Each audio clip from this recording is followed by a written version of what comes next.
So the Austrian Grand Prix didn't go according to plan for Red Bull.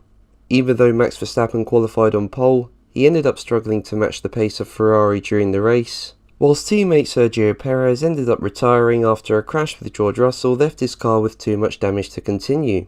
And it seems Red Bull are angry with Perez following the crash, but on top of all this, things got very heated between the race officials and drivers during the weekend, with Verstappen among other drivers voicing their opinions on the way things are policed.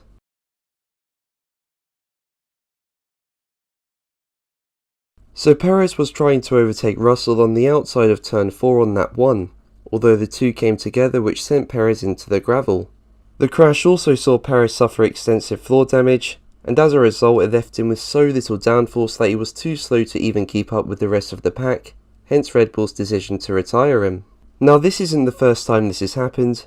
I mean, it's pretty much a carbon copy of what happened at the same track in 2020. Alex Albon in the Red Bull was trying to go round the outside of Hamilton at turn 4 when the two came together, which sent Albon spinning into the gravel. In both cases, the Red Bull was further ahead than the Mercedes through the corner, and the Mercedes driver ended up with a penalty.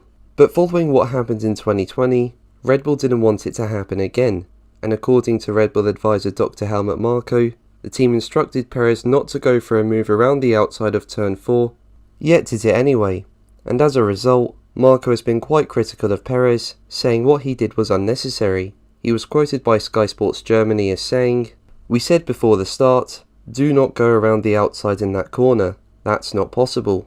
This was just unnecessary, we've seen that before and it doesn't work." After that, the car was damaged and it made no sense to continue driving. There was a lot of damage to the floor, he might have finished 2 laps behind, so it didn't make sense to continue, it was better to save the mileage.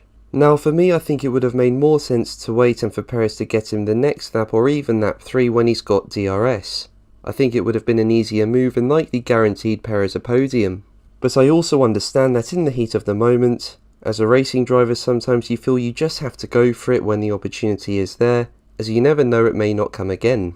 So it is a tricky one, but based on the fact that the Mercedes wasn't as fast as Red Bull, and given what happened in 2020, I do think it would have been better to wait a bit longer to make the move.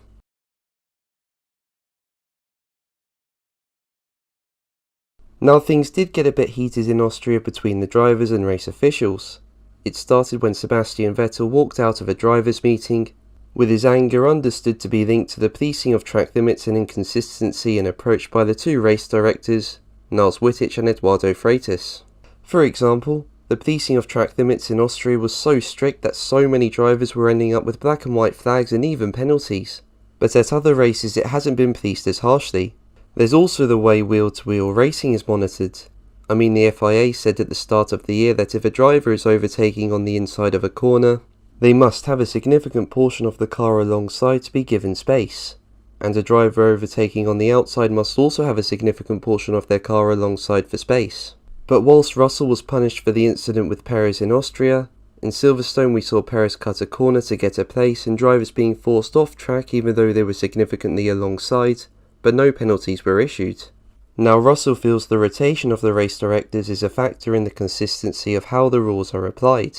He told motorsport.com, "I agree we need to stick to one race director. We need to have a bit more consistency with the stewarding.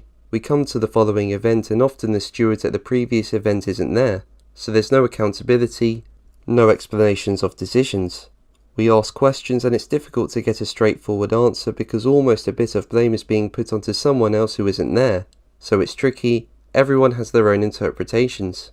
And Verstappen said things need to be made better regarding how track limits and racing is policed. He said, "There are things we have to look into how we can make it better, because also for the stewards and just the people involved with checking these track limits.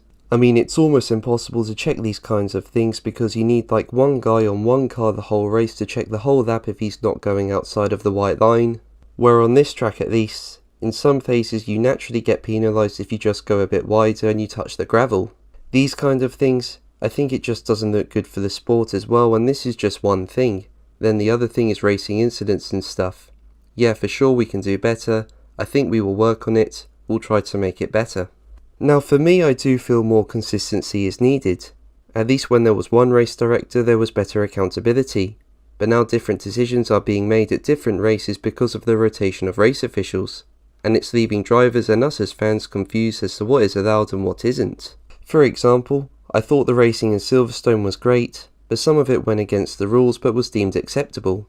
Now consistency has always been an issue in F1, but I feel it's getting a bit out of hand now with not just the rotation of stewards, but the rotation